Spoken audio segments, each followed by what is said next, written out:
தாய் தமிழ் உறவுகளுக்கு வணக்கம். அதிமுக முன்னாள் சபாநாயகர் அரசியலிலிருந்து விலகினார். அதிமுக முன்னாள் சபாநாயகர் அரசியலிலிருந்து விலகினார் என்ற தலைப்பில் இந்த காணொளியை காண்கிறோம்.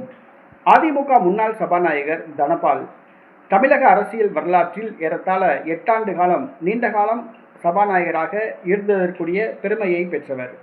இவர் துணை சபாநாயகராகவும் பதவி வகித்துள்ளார்.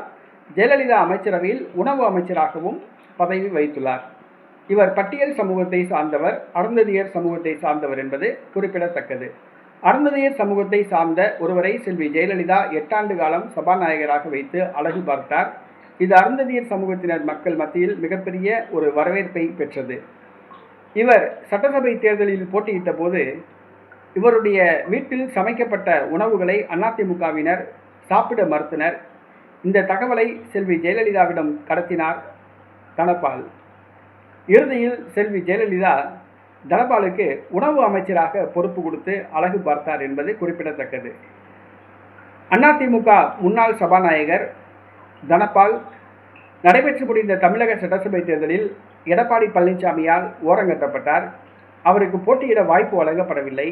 அவர் உடல்நலம் குன்றி மருத்துவமனையில் இருந்தபொழுதும் வீட்டில் ஓய்வெடுத்த போதும் எடப்பாடி பழனிசாமி நேரடியாக சென்று உடல் நலம் விசாரிக்கவில்லை. இதனால் அதிருப்தியில் இருந்து வந்தார்.